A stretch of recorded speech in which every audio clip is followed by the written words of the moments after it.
Greeting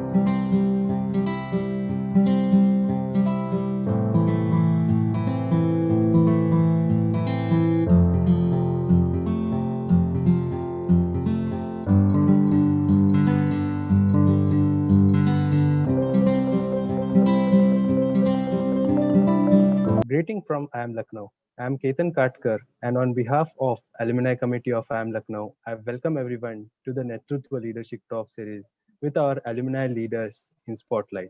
It is a great pleasure and honor to welcome our speaker for the day, Mr. Nitin Seth. Nitin graduated from IIM Lucknow in 1996, securing the prestigious Chairman's Gold Medal for standing first in the MBA program. He also holds an engineering degree from IIT Delhi. He is currently the Chief Executive Officer of Incedo Inc., a high-growth technology service firm focused on digital transformation and analytics. In the past, he has held several top management positions at firms including Flipkart, Fidelity International, and McKinsey Global Knowledge Center. Nitin has also been elected twice to the NASSCOM Executive Council and was a founder and chairperson of NASSCOM Global Capacity Centers Council. He's an avid speaker in the area of leadership, entrepreneurship, business transformation, technology, and spirituality.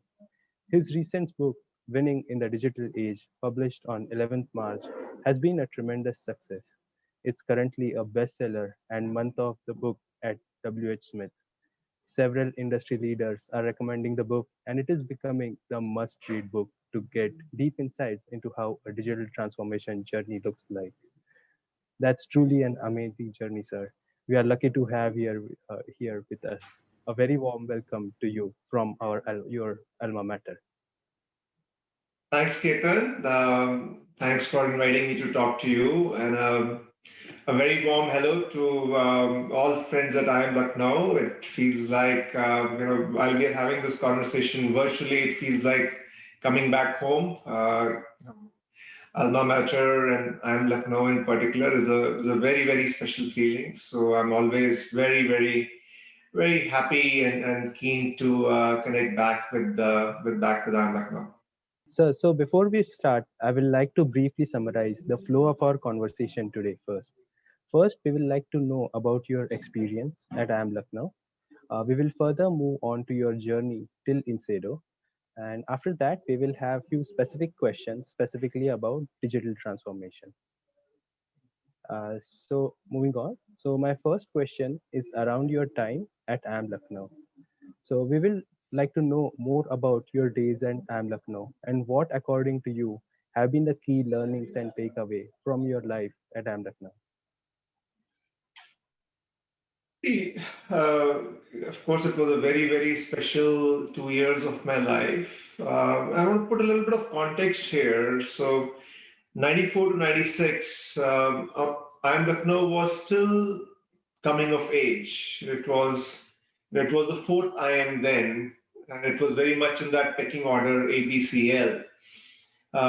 So when I joined Lucknow, there was always this feeling that we had to try harder to catch up to ABC, and I think that was an amazing thing. The intensity, the academic intensity, the general sense of drive and ambition, which everybody in Lucknow had from the faculty. I think we were blessed to have amazing faculty, Rocky sir, Yogi sir, Vipul sir. There's so many, I can't name them all. And the faculty was very engaged, and for all of us, there was this feeling that yeah, we have to really push ourselves harder. We have to drive that much. We have to work harder to really be better than ABC. And there was always this thing that McKinsey had just started to come to campuses in India. It was not coming to Lucknow. So how do we crack that? So there was so that whole thing about that we have to work, try harder, we have to give more than 100%. I think that is, I can talk about many learnings, but really that spirit of relentlessly pushing yourself and striving to be the best you can be. I think that's something which IIM Lucknow really helped further hone in me. And of course, on a lighter side, Lucknow is such a fascinating city. Yes. I'm a foodie. So I had kept my scooter in IIM Lucknow, and the main purpose was to make at least a couple of trips a week to Hazratganj to this, of course, you would know this, that just amazing food of all types. So that's also a great memory that I still take back from Lucknow. So, moving on to our next question. So, you started your career journey from McKinsey and Company, and you have played diverse roles in numerous industries throughout your professional career and achieved global recognition. Can you tell us about those defining moments in your career and the important decisions you took while switching between firms? It's a big question for, I guess, now 25 years post I'm Lucknow, so it's quite a bit. What I would say is that when I look back at my career, there have been planned moves, a lot of planned moves, and I'm generally a very structured, planned type of a guy. But the biggest leaps have happened through moves that were not very planned, or moves that were perhaps accidents. At that point of time, maybe it did not feel like very pleasant accidents, but in hindsight, proved to be very, very defining. So I started my career at McKinsey. It was a very, very big thing because I was the first person from Lucknow to make it to McKinsey. So it was breaking a very, very important glass ceiling, and it was a tremendous, tremendous um, experience. And it has been, I think, the defining moment of my career, the 12 years that I spent at McKinsey. But it has been in two parts. So after 4 years, I left McKinsey and set up a .com venture, activekarma.com, with a couple of friends, including one from I'm Lucknow. Now that venture was a great disaster, and it was quite something, because in my life, in my career till then, I hadn't seen failure. But I think that failure that I had with Active Karma was one of the defining moments of my career, of my life, because that really taught me a lot of things. That taught me humility. That taught me that life is not just a very simple equation. There are a lot of things that go into success, something you take for granted. After Active Karma, I came back to McKinsey, and then I chose a very different role, very unusual role, which was leading the McKinsey Knowledge Center, which was this fledgling research back office then. So it was not really a very high profile thing, But I always wanted to be an entrepreneur, and it seemed like a great opportunity to learn to be an entrepreneur while in the context of a great firm like McKinsey. And the 8 years, it was not very, very planned. It was just a broad idea I had. But those 8 years in MCKC, which was a very unusual track, have just simply been just like the greatest learning opportunity and blessing that I could have had in my life. Because whatever I know about leadership, whatever I know about a lot of things, and about analytics, about global delivery, offshoring, I learned at MCKC. And again, that's the message that I want to give to everybody, that in life you plan, but then there are also a lot of things that you don't plan, and nature is kind of shows you the way, and you should let it be. You should let it flow, because your greatest learnings often come from moves that are not very planned. And from after spending 12 years in McKinsey over a 14-year period, and just an amazing firm, but I felt that I had to find myself, because in a great firm like McKinsey, it's the firm, which is the dominant entity, and whatever you are, whatever senior role you may be in, you are part of that entire brand. So I wanted to find myself, and that was a trigger for me to go and to leave McKinsey, and I joined Fidelity, which was another extraordinarily great firm, and in 6 amazing years. And it was amazing because it was a global role, and so I had the opportunity of going outside India and then managing in many different, very interesting places across the world. And one of my roles at Fidelity was driving transformation for Fidelity's international business, which is what you would call digital transformation. And that really told me that, hey, the world is changing, and the legacy great firms like Fidelity, it's not easy for them, and that's where I felt I had to experience something very different, and that's what took me to Flipkart, which is at a completely different end of the spectrum from Fidelity and McKinsey. It is at the cutting edge of chaos, and that was another amazing experience. And I think that really kind of set the stage for me that, hey, my real, I think who I am, that I'm an entrepreneur. I like to build things, and I think that really got further clarified through Flipkart and Incedo, which hopefully is the destination for me. Yeah. So it's quite a journey, and as you said, a lot of things in the journey were unplanned, but it's remarkable how you connected the dots, and now you are the industry leader in digital transformation.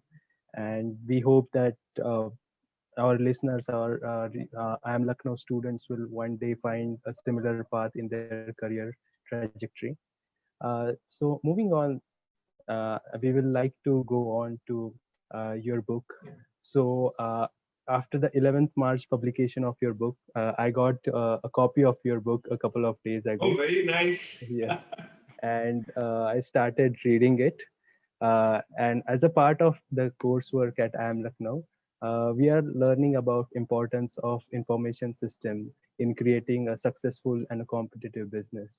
And your book has augmented my learnings and has given me a more comprehensive, a more practical, and a more insightful overview of the digital world. And I will suggest to anyone who aspires to drive digital transformation in their current and the future organization must read this book. So my question is regarding the book. So can you tell us the journey of how this book was written, and how you came up with the framework of 7 building blocks of successful digital transformation? Yeah, I've been very fortunate, Ketan, that my career journey, if you I described it a little bit, has coincided with the growth of the digital age. So when I joined McKinsey in late 1990s, that's when internet was really coming of age, and I had the opportunity of being part of some of the very early internet projects that happened in India. So that was a great opportunity. That I From that I felt, oh, I really know this internet thing. So I left McKinsey and did this .com startup, and was part of the .com boom, which became the .com bust soon. So I saw the up and the down. I went back to McKinsey, was part of the McKinsey Knowledge Center, led it for 8 years, and that was just right place, right time, because that's when analytics was really happening, data was exploding, and it was a great opportunity to set up pioneer analytics and kind of lead that for a firm like McKinsey. And then I go to Fidelity, I lead digital transformation for a very large company. Then I go to Flipkart, which is digital frontier.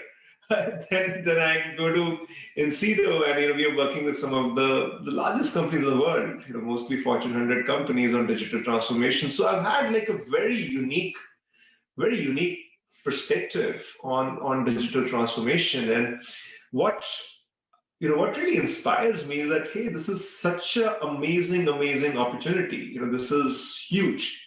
This is a lot more than information systems, and this is a lot more than technology. This is changing every aspect of our life. And enterprises are spending billions of dollars on this. But when you look at the effectiveness of that spend, and there is a certain input, but what is the output you're getting out of it? Now that is a bit underwhelming. Yeah, that's a bit underwhelming. So various research uh, reports cite that like 70% of digital transformation efforts fail or don't achieve their objective, and that has always struck me. It's billions of dollars, and overall, it's like the maths is that till 2022 $2 trillion have been spent on digital transformation. And you do the maths here, that 70% of that has failed.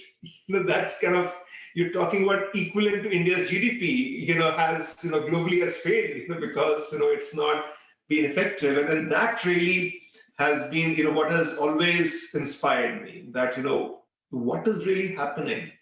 What is really happening? And so I've been writing about it for a number of years. So I write a blog, and I've been writing Forbes for quite some time. And constantly I've been trying to get to the bottom of it, that often what happens is that you address problems at the surface level, whereas to really, really solve things properly, you need to get to the root cause, and which is what I have tried to do through the book, and through my experiences. I felt I had something to say. Yeah, so that has really been the driver for me. Hey, it's a great opportunity. This is the age we are in. It's not just an opportunity. We are here in the digital age. So much of that is going waste. There's a long way to go, and and I wanted to contribute to it. And as far as frameworks go, I think if you spend 12 years in a consulting firm, then that's something which becomes second nature for you. That any problem that you have, you tend to see that in the context of frameworks, and that's like, as you go through the book, you will find that at every stage, I've tried to provide frameworks, because what my objective has been that, hey, bring practical experiences, which are not theory, but at the same time, make those practical experiences something which people can use in their own situation, and that is why I think frameworks are helpful, and you will see perhaps quite a few of them in my book. Yes, sir. Both your experiences and the way it has been written in a framework, I think it makes an ideal handbook, a textbook for anyone who wants to uh, have a look into digital transformation. So now moving on to your next question. So we would like to ask you on your tenure at Incedo. So Incedo is bringing digital transformation to empower businesses. And given that the recent pandemic has accelerated the adoption of digital transformation, so I want to know how at Incedo you are uh, performing those tasks to enhance the digital transformation. Yeah, let me talk a little bit about digital transformation and try to unpack this very loaded term, digital transformation. Yeah, so and it is, how business transforms itself to meet the ever rising customer expectations. Yeah, and take advantage of all the new technology advancements. Yeah, that is in effect what it is. Now the challenge with digital, Ketan, is that it's a very it is at the intersection of business and technology. It is business, it is technology, and you have to play at that intersection. Yeah, and that is where the challenge is, because often enterprises are not set up that way, especially the legacy enterprises are not set up that way. It's a very functional type of a structure. Yeah, so my key thesis around digital transformation is that business transformation has to be multidisciplinary. It has to be about different capabilities that come together. And very importantly, it has to be about strategy to execution. Yeah. Because what is another aspect of the digital world is that it is very fast moving and it is very iterative. Because it's so fast moving and it doesn't go like a straight line or linear, but it's like a circle, it's like a wheel which is moving forward. Yeah. So it's circular, but still moves forward. So because of that, the traditional boundaries between strategy and execution are not relevant at all. Are not relevant at all. So having spent a lot of my career doing strategy, I can now say it with some conviction that the traditional method of doing strategy, that you do corporate strategy, you do business unit strategy, you do marketing strategy, distribution, blah blah blah, you get to annual plans, and then you have KPIs and all of that, is complete nonsense today. Yeah, because well laid out plans do not survive that contact with reality in this digital world. Yeah, so the only reality is the execution. Yeah, but what is happening is that the cycle between strategy and execution needs to be much short. It is much shorter, and it is kind of like a feedback loop. Yeah, so strategy to execution has to be tied in very, very closely, which is not easy at all, because strategy tends to be one DNA, technology execution in particular is another DNA. Yeah, now that is what essentially what we're trying to do as Incedo, to bring that strategy to execution together. So to be at the intersection of where maybe a consulting firm like McKinsey or BCG or Bain would be, and where a more execution-oriented firm like TCS or Infosys or Cognizant would be, to play at that intersection. So that's our thesis. That's a thesis, that this thing called digital is very multidisciplinary, is strategy to execution. And perhaps maybe the other aspect is that it is also about bringing best practices from digital natives to more legacy enterprises. And I think there is a lot to be learned from them. So these are some of the key foundations or principles behind what we're trying to do at Incedo, Ketan. As we saw what digital transformation is, and we see the gap between uh, the gap between strategy and implement execution is getting smaller and smaller, and every firm is understanding the importance of digital. But now that brings me to the next question, that many firms are having trouble switching from a physical way of doing business to digital way of doing business. So from your experience, so what were the key success factors for firms which were able to adapt to the digital mode quickly? And why were some firms left behind in this digital adaptation? I think the big kind of difference is recognizing that digital is a very, very critical change. Yeah. And kind of therefore driving it across the company as like a transformation or a change, as opposed to just a technology program. Yeah. So let me first lay out what doesn't work. Yeah. And then we can come to what perhaps works, right? So what certainly doesn't work is to define digital as a bunch of technology initiatives and technology programs.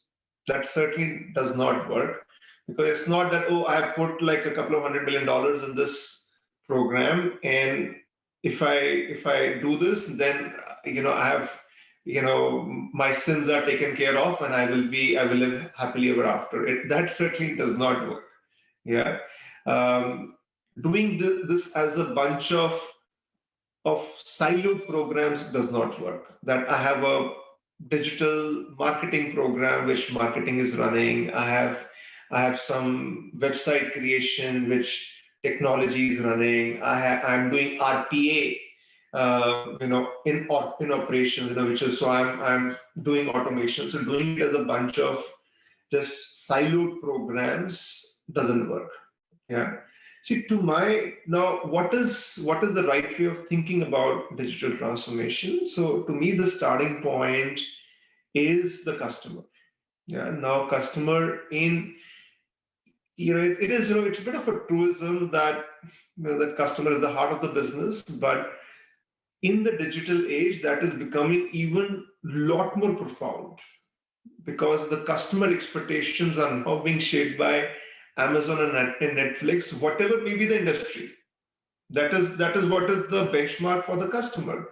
Number two, the customer has a lot more choice. There is a lot more product proliferation. So the customer is really it was earlier king, now it is God. Yeah, so everything, it has to start from there. That who's your customer, how is how are the expectations changing, bring that down to, okay, what does it mean for the business model? Yeah, because the business model in most industries is changing. I would submit that every industry, whether it is B2B, B2C, C2C, B2B2C, or whatever complex acronym that we give it, is becoming B2C in some way. Yeah. Even if you are in the industrial, in the industrial sector, the end consumer is becoming a lot more important. So you have to think about it, that how is your business model changing? Then you kind of identify specific problems and anchor them in some KPIs or some numbers, because these programs tend to be so vast that you may start with some good intention, but then you will lose track. So unless and until you have a very, very clear set of numbers that you're anchoring on, it is very, very, very, very difficult to do that. And then finally, it is the method of execution is very, very important. And I talk a lot about it in the book, this whole notion of two-speed execution. That, see, we are in a world of duality. We are in a world where there are a lot of paradoxes. Yeah, that you need short term, you need long term, you need the strategy, you need the execution, you need growth, you need profitability, you need a lot of things together. Yeah, and you just can't say that, oh, I will just choose this. So the two-speed execution is that you pick up specific things, which you can execute in the short term and which get a virtuous cycle going. See, when we have to recognize that this digital transformation is a broad org-wide change, and you have to set up a virtuous cycle. That's the only way it can work. Yeah. So you want to focus on initiatives which get the wheel going now, Yeah. So that's where that speed one is very, very critical. But along with that, you do need the speed two, which is the bigger picture. Because if you don't have it, then you will end up having just a set of tactical initiatives. So these are some of the critical elements, that I see where organizations have been able to successfully execute and make the transformation, and which less so. But I think that broad awareness that this is changing our business, and this is not just about executing on the technology initiatives, I think that is the overall theme from my perspective. Thank you, sir. So as you said, the key points were that investing in silos will just create a 20 trillion expense, out of which 70% will just go to waste. And that will not work. It's not, we cannot just make one process right and forget about another. And customer now is becoming an integral part, and it's moving up the supply chain. So that is going to be very important while going forward, as new businesses, when they are involving digital transformation, they have to do it across the firm and not only for specific functions. So my next question is about technology. So many firms have started using artificial intelligence and machine learning to support their decision making in business processes. However, these technologies are seeing a little bit of slower adoption curve compared to the digital communication technologies adaptation. So what factors do you think will accelerate the use of AI across various industries? Yeah, I think AI is AI is getting changing very rapidly. So I think it's fair to say that. So here's how I see it. So the popular media has built this, built this grand image of AI, yeah, of that this is like some kind of a futuristic dystopian world, which AI will enable. And then, when you think in that context, and you say, oh, but it's not changing that much. Yeah, but who said that was the, that's a future, that's a future picture that has been painted. And that is a little bit of my concern with this, any discussion on technology and digital and AI, that the debate is very framed by futurists. Yeah. So it is because it's so cool to talk about 20 years hence and how the world is going to change completely, but what is really important is the method of how you get there. Yeah. So I think we may be just a victim of just irrational expectations as opposed to any reality. Now the reality of AI is that, look, it is, I think it is progressing well. Um, the challenge with AI is simply the availability of data. Yeah, that for AI really to be effective, you need very vast amounts of high quality data. Yeah. So, and that in most organizations tends to be a very big issue. So if you, just from a technology perspective, and there are different layers of the technology stack that you have experience, you have a data science layer, you have the data engineering layer, you have a core application layer, you have operations, you have cloud, various aspects of infrastructure. You look at that entire stack, the most critical aspect of that stack is data, without doubt. Yeah, so whether I talked about the positive cycle or a negative cycle, that the key driver of that is data. Yeah, if your data, so there is this data deluge happening. Yeah, the volume, velocity, variety of data is absolutely exploding. So it's like this huge wave. Either you are like, you are able to, like a very skillful surfer, able to ride up with the wave, or you will drown and break your back. Yeah. So now, I think that's the challenge, that where data is not there, either the volume or the quality is not there, AI can't happen. Yeah. So over the last couple of years, what happened was that AI kind of moved from, okay, here is where I can apply AI, and there are a lot of areas where there are amazing possibilities, to, okay, this is where I have data, so I can actually apply AI. So it kind of moved from being a bit of a demand side kind of thing, which is how you would expect things to be driven, to a little more of a supply side view, which is, and supply being data here. Yeah. So over the last couple of years, this has been a challenge. Over the last 12 months, Ketan, what I see with my clients, the Fortune 100 companies, is that the entire thing with AI is moving from proof of concept to really about proof of scale. Yeah. So it is not that AI is very limited in that sense. So there is a tipping point that is happening. It is moving from experiments, to really at scale. Now you look at any e-commerce company or anything which is about customer experience. The most fundamental aspect of customer experience is personalization, isn't it? You go to Netflix, what you will see, and what your, if you have a sibling who's in the same house, what he or she will see will be different, isn't it? Yeah.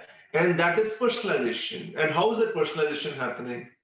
That is happening through AI and machine learning. So there are, if you look at operations, if you look at automation, AI machine learning is playing a critical role. If you look at risk management or cybersecurity, AI machine learning is playing a critical role. So there are a number of areas where AI machine learning has moved from just proof of concept to proof of scale. So to my mind, it is actually progressing quite well.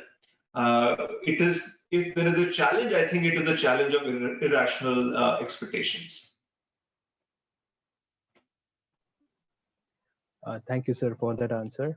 As mentioned correctly, AI ML are playing their role progressively in each and every sector. And as we collect good quality data, it will definitely help each and every sector. And it shouldn't be something like we see in a sci-fi movie, but more an integrated technology that will be part and parcel of our life. So, concluding on that, I think your book has been a really well written book. And I think that this book includes all the aspects that we talked in the last 20 minutes. Uh, what is starting from digital transformation to how business transformation is transforming because of digital, and what kind of technologies are evolving in future. So moving on to our last question, it's about a bit a personal question and advisory questions. So several students at IIM Lucknow wish to ask you this question. It's that currently many students in business schools, especially Indian business schools, wants to pursue consulting after graduation. So my question is that how do you choose the right career once they are on the campus? Yeah. See, what I would say, Ketan, is that the era we are in, this digital age, is an era of abundance. Yeah. See, even in late 1990s, 96, when I was graduating from IIM Lucknow, I think it was still not that. It was still an era of relative scarcity. Yeah. And in see, when that is the situation, you're very, there are a lot of risk related factors, and the way you process it is that, oh, I want the best job on campus. And how do you define the best job? The highest paying job. Yeah. And that's where consulting firms come right up there. Yeah. And at least, see, when I was choosing, that's how, I will be honest, that's how it was, right? And the fact that this is the highest paying job created this aura, or created this thing that, oh, this is also the best thing.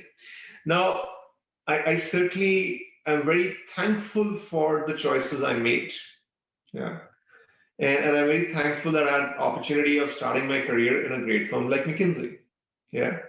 Now, and I would say consulting is certainly a great career opportunity, certainly, uh, even more so at an early stage of your career. Because consulting is the best option if you don't know.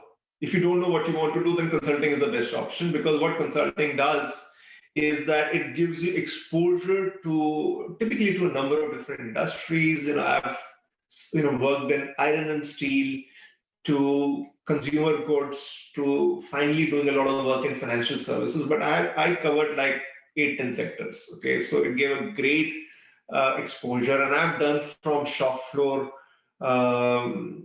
in manufacturing plants, performance improvement programs, to doing strategy for very sophisticated organizations, right? So I think that exposure, the breadth that consulting gives is, I think, is an invaluable thing, especially at the early stage of your career. Yeah. But what I would say is that in this age of abundance, where there are more opportunities than talented professionals like all of you, it should free you up to really choose what you want to do. And you have to go back to, hey, this is my what I really enjoy doing, and couple that with, okay, here are, you used a word, Ketan, which I love. You used the word connect the dots. And it is such a powerful concept. It's such a powerful concept that connect the dots in your own life and your own experiences. That, what are some patterns I can see in the experiences I've already had. And based on, hey, this is what I really enjoy doing. These are some of the experiences I've had. And I think that's something, which is what I would encourage you to think about. Yeah. And I would encourage you to take a lot more risks. Why aren't more people thinking about startups? Why aren't more people thinking about being an entrepreneur? See, one thing I can assure you, take it from me, that at this point, people who will get the highest paying job on campus, and then 20 years hence, if you look at the net worth of people who graduated at the same time, you will not find a very high correlation. Yeah. Because in this digital age, where there is so much change, the ones who are going to be disproportionate winners are likely those who are going to catch on to new trends, which are very embryonic at this stage. Yeah.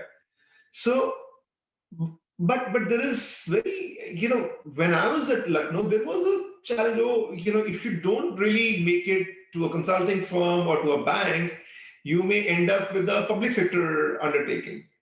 And nothing wrong with that, but we see the point I'm trying to make. Yeah. So there was, but now that is not the case. You should, consulting is great. Consulting is an amazing career. By all means, go for it, but don't get obsessed about it. Don't get obsessed about it. And there are such tremendous set of opportunities out there. So step back, have a range of experiences outside of academics and outside of IIM Lucknow, also have a range of experiences, and those range of experiences let them drive your set of choices. Thank you, sir, for that advice. As you rightly said, uh, most of the students till now, we have abundance of choices, and we have the ability to take the risk at this age. And having been the brightest of the candidates in the country, we should be the one taking risk and have the entrepreneurial spirit, so that the entire country moves forward. So after that, we have concluding this interview. So thank you, sir, for joining us and sparing your valuable time to enlighten us with your thoughts. I'm sure this conversation will be fruitful for anyone who wants to learn from your career journey. And thank you again for giving us that deep insight. And we hope to connect with you again soon.